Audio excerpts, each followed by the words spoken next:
Episode opening സീനിൽ ഇപ്പോൾ fight ചെയ്ത് കൈഡോയെ തോൽപ്പിച്ചതിന് ശേഷം നമ്മുടെ ലൂഫി അവനാണെങ്കിൽ ബോധം കെട്ട് താഴേക്ക് വീഴുകയാണ്. കൈഡോ ആണെങ്കിൽ യൂസ്ട്രസ് കിഡും ലോയും അവർ രണ്ടുപേരും ചേർന്ന് ബിഗ് മോമിനെ അട്ടിച്ച് തെറിപ്പിച്ച് എങ്ങനെ ഭൂമിക്ക് അടിയിലേക്ക് വിട്ടോ അതുപോലെ തന്നെ ഇപ്പിഡോയെയും ഭൂമിയൊക്കെ കുഴിച്ച് ആ ലാവയ്ക്കുള്ളിലേക്ക് കടത്തി വിട്ടുകൊണ്ടിരിക്കുകയാണ്.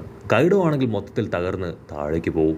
അതേസമയം ഇവിടെ ലൂഫിക്ക് ആണെങ്കിൽ ബോധമില്ല. യമട്ടോ ആണെങ്കിൽ ഞൊട്ടിയിടയിൽ അവിടേക്ക് ഫ്ലൈ ചെയ്ത് വന്ന് ലൂഫിയെ ക്യാച്ച് ചെയ്യും. അവന് സേഫ് ആയിട്ട് താഴെ ഇറക്കും. ഇവിടാണെങ്കിൽ ലൂഫി ഒന്ന് ശ്രദ്ധിക്കും, അവൻ നോർമൽ ആയിരിക്കുകയാണ്. അവന്റെ കാറ്റ് പോയെന്നറിയാൻ ഒന്ന് ശ്രദ്ധിക്കുമ്പോഴായിരിക്കും ചെക്കനിപ്പോ കൂർക്കം വലിച്ചുറങ്ങുകയാണ്. അത് കാണുമ്പോൾ അവൾക്കാണെങ്കിൽ ഭയങ്കര സമാധാനം. അവൾ ശ്വാസമൊക്കെ വലിച്ചു വിട്ട് റിലാക്സ് ചെയ്യും. യമട്ടോ ആണെങ്കിൽ ഹാപ്പി ആയിട്ട് ഇപ്പൊ എല്ലാവരോടും വിളിച്ചു പറയും. ഒറിഗഷിമ അത് സേഫ് ആയിട്ട് താഴെ ഇറക്കി കൈഡോയെ ലൂഫി ഇല്ലാതാക്കി. കിങ് ആണെങ്കിൽ മുകളിലേക്ക് വന്ന് ഇപ്പൊ ചുറ്റും നോക്കുകയാണ്. ആ ബലൂൺസ് എല്ലാം അങ്ങനെ ഫ്ലൈ ചെയ്യുന്നു. ആ ഒരു സുന്ദര നിമിഷം കണ്ട് ഇപ്പൊ ക്യാറ്റ് കിങ് ആളങ്ങനെ ഹാപ്പി ആയിട്ട് നിൽക്കും. അതിനുശേഷം കൈഡോയെ ലൂഫി തോൽപ്പിച്ചെന്നും മൊമന്റോസ്കി അവൻ ഈ ഒരു ഐലാൻഡ് അത് സേഫായി താഴെ ഇറക്കിയെന്നുള്ള കാര്യവും എല്ലാവരും അറിയിക്കുകയാണ്. സന്തോഷത്തിൽ എല്ലാവരും മതിമറന്നു നിൽക്കും. അങ്ങനെ 20 വർഷങ്ങൾക്ക് ശേഷം ഓടനെടുത്ത ആ ശബ്ദം അതിപ്പോ സാക്ഷാത്കരിക്കപ്പെട്ടിരിക്കുകയാണ്. ലൂഫിയുടെ സഹായത്താൽ അവർക്കത് ചെയ്യാനായിട്ട് കഴിഞ്ഞു. അവർക്കിത് മൾട്ടിപ്പിൾ ഹാപ്പിനെസ് ആണ്. കാരണം അവർ തകർത്തത് ഒരു കൈഡോയെ മാത്രമല്ല, അവളോടൊപ്പം തന്നെ പവറുള്ള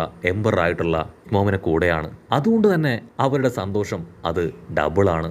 നമ്മുടെ ടീമിൽ ആൾക്കാർ കുറവായിരുന്നിട്ട് പോലും പിന്നീട് നടന്നത് ഒരു ചരിത്രം തന്നെയാണ്.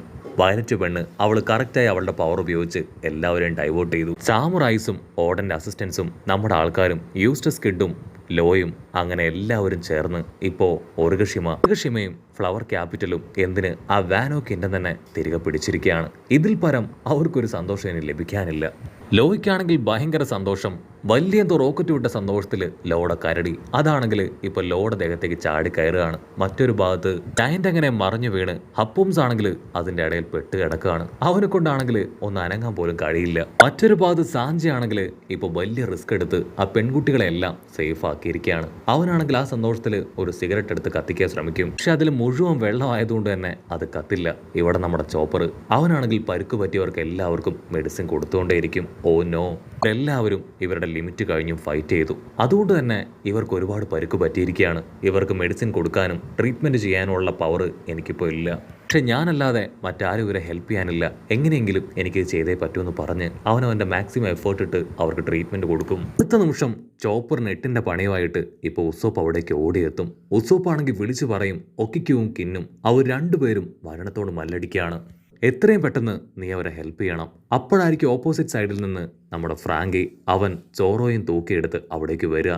ചോപ്പർ നമ്മുടെ സോറോ അവന് ബോധമില്ല, എങ്ങനെയെങ്കിലും അവനെ സഹായിക്കണം എന്ന് പറയും. ചോപ്പറിനാണെങ്കിൽ ചത്താ മതിയെന്നാവും. ഓൾറെഡി അവൻ ഒരുപാട് വർക്ക് ബേർഡൻ ഉണ്ട്. സോ ഇവരെ കൂടെ എങ്ങനെ ട്രീറ്റ് ചെയ്യുന്ന അറിയാതെ അവൻ കൺഫ്യൂസ്ഡ് ആയിട്ട് നിൽക്കും. അപ്പൊ കാസ്റ്റിലെ ഓരോ ഭാഗത്തു നിന്ന് ചോപ്പറിനെ വിളിച്ചുകൊണ്ടേ ഇരിക്കുകയാണ്. ചോപ്പർ ആണെങ്കിൽ അവിടെ ഉണ്ടായിരുന്ന ആ ഡോക്ടറിനെയും സഹായത്തിനായിട്ട് വിളിക്കും. ഉടനെ അവരാണെങ്കിൽ ആ ഒരു കാസ്റ്റിൽ ഉണ്ടായിരുന്ന മെഡിക്കൽ എക്യുപ്മെന്റ്സ് അതെല്ലാം തന്നെ അന്വേഷിച്ച് തപ്പിപ്പിടിച്ച് അവൻ്റെ അടുത്തേക്ക് കൊണ്ടുവരികയാണ്.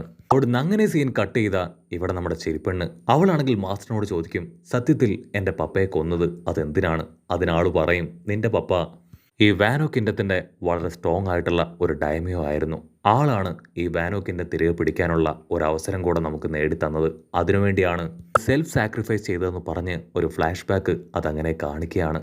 അതിൽ ചിരിക്കുട്ടനാണെങ്കിൽ ഉച്ചത്തിൽ ചില കാര്യങ്ങൾ വിളിച്ചു പറയുന്നതും അതിൽ ട്രിഗർ ആയിട്ടുള്ള ഒറോച്ചി അവനെ ഷൂട്ട് ചെയ്യുന്നതും അതെല്ലാം കാണിക്കും. അതിനുശേഷം മറ്റൊരു ഫ്ലാഷ് ബാക്കിൽ ചിരിപ്പെണ്ണ് അവളാണെങ്കിൽ ഭക്ഷണം കഴിക്കാൻ ഒന്നുമില്ലാതെ ആ ഡെവൽ ഫ്രൂട്ട് അത് കഴിക്കാനായിട്ട് ശ്രമിക്കും. അവളുടെ പപ്പയാണെങ്കിൽ ഓൾറെഡി അത് കഴിക്കാൻ പാടില്ല എന്നവളെ വിലക്കിയതാണ്. പക്ഷേ അവളുടെ വിശപ്പിന്റെ വിളി അത് സഹിക്കാൻ കഴിയാതെ അവളത് കഴിച്ച് അടുത്ത നിമിഷം തന്നെ ബാക്കിയുള്ളവരെ പോലെ അവളും ചിരിക്കാനായിട്ട് തുടങ്ങും. അവളാണെങ്കിൽ അവളുടെ പപ്പയോട് പറയും, എന്നെ കൊണ്ട് ഈ ചിരി കൺട്രോൾ ചെയ്യാൻ കഴിയുന്നില്ല. അതിന് പപ്പ പറയും, നീ തെറ്റൊന്നും ചെയ്തിട്ടില്ല, നീ ചെയ്തത് സർവൈവലിന് വേണ്ടിയിട്ടാണെന്ന് പറഞ്ഞ് അവിടെ ഉണ്ടായിരുന്ന മറ്റൊരു ഡെവൽ ഫ്രൂട്ട് അത് ആളും എടുത്ത് കഴിക്കും. പിന്നീട് ഡാൻസും പാട്ടൊക്കെ ആയിട്ട് അവരങ്ങനെ ചിരിച്ചുകൊണ്ട് മുൻപോട്ടേക്ക് പോകും. കട്ട് ചെയ്ത നമ്മുടെ ചിരിപ്പെണ്ണ് അവളാണെങ്കിൽ ആ മെമ്മറീസ് എല്ലാം ആലോചിച്ചാണ് പപ്പയെ ഒന്നുകൂടെ കാണണം എന്ന ബലൂണിൽ എഴുതി മുകളിലേക്ക് അയച്ചത്. അവിടുന്ന് അങ്ങനെ ക്യാമറ സൂം ചെയ്ത് ആ ബലൂൺസ് ഒന്നൊന്നായിട്ട് കാണിക്കുകയാണ്. ഒരുപാട് പേര് എഴുതിയ വിഷുകൾ പേറുന്ന ബലൂൺസ് അതങ്ങനെ പറന്നുയരുകയാണ്. അവിടുന്ന് അങ്ങനെ സീൻ കട്ട് ചെയ്ത ആ സോ ഐലാൻഡുമായിട്ട് മൊമന്റോസ്കി ആണെങ്കിൽ മൈൻഡിൽ കമ്മ്യൂണിക്കേറ്റ് ചെയ്യുകയാണ്. മൊമന്റോസ്കി ആണെങ്കിൽ തീർത്തു പറയും, എന്നെ കൊണ്ട് പറ്റില്ല വാനോ കിറ്റത്തിന്റെ ബോർഡേഴ്സ് അത് തുറന്നു വിടാൻ. അപ്പയുടെ ആഗ്രഹം അത് തുറന്നു വിടുക എന്നത് തന്നെയായിരുന്നു. പക്ഷേ ഞാനിപ്പോൾ അങ്ങനെ ചെയ്തു കഴിഞ്ഞാൽ ഇനിയും പോലുള്ള ബാഡായിട്ടുള്ള ആൾക്കാർ ഇവിടേക്ക് എത്തും. വാനോ കിറ്റത്തിന് ഇപ്പോൾ ഒരു നായകനെ ആവശ്യമാണ്. പഴയ രീതിയിൽ വാനോക്കിൻ്റെ ആവാൻ അല്പസമയമെടുക്കും. അതുവരെയെങ്കിലും എനിക്ക് വാനോക്കിൻ്റെ ഇപ്രകാരം സേഫായി സൂക്ഷിച്ചേ പറ്റൂ. സോ തൽക്കാലത്തേക്ക് ആ ബോർഡേഴ്സ് അത് ഓപ്പൺ ചെയ്യാൻ തയ്യാറില്ല എന്ന് പറയും. ആ ആനയാണെങ്കിൽ അവനെ കൺവിൻസ് ചെയ്യാൻ ശ്രമിക്കും. പക്ഷെ മൊമന്റോസ്കി അമ്പനും വില്ലിനും അടുക്കില്ല. മറ്റൊരു ഭാഗത്ത് കൈഡോയുടെ അസിസ്റ്റൻസ് അവരാണെങ്കിൽ ഇപ്പോഴും കൈഡോ മയ്യത്തായ കാര്യം അതറിഞ്ഞിട്ടില്ല. അവരാണെങ്കിൽ വെപ്പൻസ് ഒക്കെ എടുത്ത് ഷൂട്ട് ചെയ്തുകൊണ്ടേയിരിക്കും. ഞങ്ങൾ കുറെ പേര് ഇനിയും ഇവനോട് കൂടെ ബാക്കിയുണ്ട്. കൈഡോയെ ആർക്കും തകർക്കാനായിട്ട് കഴിയില്ല. അവൻ ഈ കടലിന്റെ എംബററാണ്. അവനെ പോലെ തന്നെ ഞങ്ങൾക്കും ഭയങ്കര പവറാണെന്നൊക്കെ പറഞ്ഞ് നിർത്താതെ ഷൂട്ട് ചെയ്യും. ആണെങ്കിൽ അതെല്ലാം കണ്ട് അവന്റെ രക്തം തിളയ്ക്കും. You guys are unbelievable. നിങ്ങൾക്ക് ഇതുവരെ ചെയ്ത് മതിയായില്ലല്ലേ? സ്ട്രെങ്ത് എന്റെ ബോഡിയിൽ ഇനിയും ബാക്കിയുണ്ടെന്ന് പറഞ്ഞ് ഇപ്പൊ ഫ്രാങ്കി ആണെങ്കിൽ അവരെ അറ്റാക്ക് ചെയ്യാൻ അവർക്ക് നേരെ തിരിയും. ഫ്രാങ്കി ആണെങ്കിൽ ടെറർ ആവുന്നത് കണ്ട് ബ്രൂക്ക് ആണെങ്കിൽ അവനെ പിടിച്ചു വെക്കും. നീ ഇപ്പോ അവരുമായിട്ട് ഫൈറ്റ് ചെയ്യേണ്ട ആവശ്യമില്ല. ഓൾറെഡി നീ ടയേർഡാണ്. നിനക്കിപ്പോൾ ആവശ്യം റെസ്റ്റാണ്. അവരുടെ കാര്യം അത് മറ്റാരെങ്കിലും നോക്കിക്കോളൂ എന്ന് പറഞ്ഞ് അവനാണെങ്കിൽ ഫ്രാങ്കിയെ സമാധാനിപ്പിക്കും. അതേസമയം എവട്ടോ അവളാണെങ്കിൽ അവരുടെ അടുത്തേക്ക് വരും. നിർത്തിടാ നിങ്ങൾ, സ്റ്റോപ്പ് ദ ഫക്ക്. നിങ്ങളുടെ ക്യാപ്റ്റൻ കൈഡോ അവൻ മരിച്ചു കഴിഞ്ഞു. ലൂഫി അവനെ തല്ലിക്കൊന്നു. അവന്റെ ഡബിൾ ഫ്രൂട്ടിന്റെ പവർ അത് നഷ്ടപ്പെട്ടത് കൊണ്ടാണ് ഈ പറന്നുകൊണ്ടിരുന്ന ഒറിഗഷിമ ഐലാൻഡ് ഇപ്പോ പതിയെ താഴെ എത്തിയിരിക്കുന്നത്. ഒറിഗഷിമ ഐലാൻഡ് അത് സേഫായി താഴെ എത്തേണ്ടതായിരുന്നില്ല. കൈഡോയുടെ പവർ പോയി തകർന്നു വീഴേണ്ടതായിരുന്നു. പക്ഷേ ഞങ്ങളെ ഒക്കെ സേവ് ചെയ്തത് ലൂഫിയും മൊമന്റോസ്കിയുമാണ്. നിങ്ങൾക്കിനി നിങ്ങളുടെ ഇഷ്ടത്തിന് ജീവിക്കാം. കൈഡോ നിങ്ങളെ അടിച്ചു ഭരിക്കില്ല. ഇത്രയും കാലവും കൈഡോ പറയുന്നതനുസരിച്ച് ഒരുപാട് ബാഡായിട്ടുള്ള കാര്യങ്ങൾ നിങ്ങൾ ചെയ്തില്ലേ? അതൊക്കെ വളരെ മോശമാണ്. ഇനിയെങ്കിലും നന്നായിട്ട് ജീവിക്കണം. നിങ്ങൾക്ക് ആർക്കും നിങ്ങളോട് യാതൊരു ദേഷ്യവും ഇല്ല. നിങ്ങളെ ഉപദ്രവിക്കാനും ഞങ്ങൾ തയ്യാറല്ല.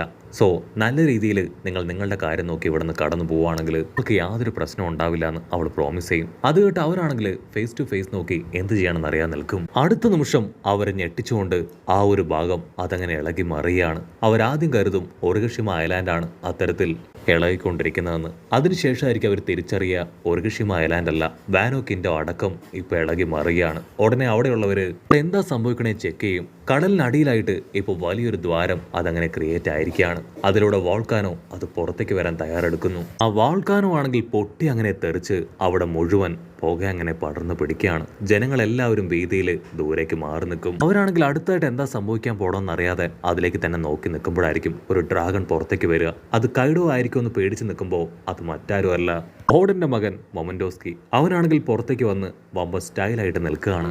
ഫ്ലവർ ക്യാപിറ്റലിലുള്ളവരാണെങ്കിൽ മൊമന്റോസ്കിയെ കണ്ട് അതാരാണെന്ന് മനസ്സിലാകാതെ ദൂരേക്ക് ഓടുകയാണ്. അവർ വിളിച്ചു പറയും, കൈഡോ ദയവ് ചെയ്ത് ഞങ്ങളെ ഒന്നും ചെയ്യരുത്. നീ പറയുന്ന എല്ലാ കാര്യങ്ങളും കേൾക്കാൻ ഞങ്ങൾ തയ്യാറാണ്. മൊമന്റോസ്കിക്കാണെങ്കിൽ ഭയങ്കര അത്ഭുതം. അവൻ വിളിച്ചു പറയും, അയ്യോ ഇല്ല, നിങ്ങൾ കരുതും പോലെ ഞാൻ കൈഡോ അല്ല. ഞാൻ ഓഡന്റെ മകൻ മൊമന്റോസ്കിയാണ്. ലൂഫിയും കൈഡോയായിട്ടുള്ള ഏറ്റുമുട്ടലിൽ കൈഡോ പരാജയപ്പെട്ടു. ഇനി അവൻ നമ്മളെ ഭരിക്കാനായിട്ട് ഇവിടേക്ക് തിരികെ വരില്ല. ഇന്നു മുതൽ ഞാനാണ് ഈ ഐലാൻഡ് ഏറ്റെടുത്ത് ഭരിക്കുക.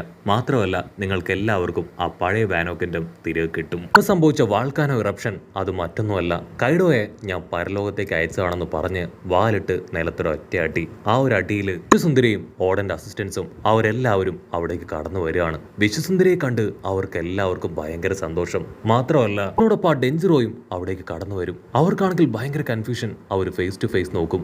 ഇത് ആ ഡെഞ്ചറോ അല്ലേ? ഇവൻ കൈഡോയുടെ അസിസ്റ്റന്റ് ആണ്. ഇവനാണ് വിശ്വസുന്ദരിയെ കൊന്നു കളഞ്ഞത്. മൊമന്റോസ്കി ആണെങ്കിൽ അവരോട് പറയും, നിങ്ങൾ അവനെ കണ്ട് ടെൻഷൻ ആവേണ്ട കാര്യമില്ല. അവനും നമ്മുടെ ടീംമേറ്റ് ആണെന്ന് പറഞ്ഞ് അവൻ അങ്ങനെ നടന്നു വരുന്നതോട് കൂടെ ഈ ഒരു എപ്പിസോഡും അവസാനിക്കുന്നു.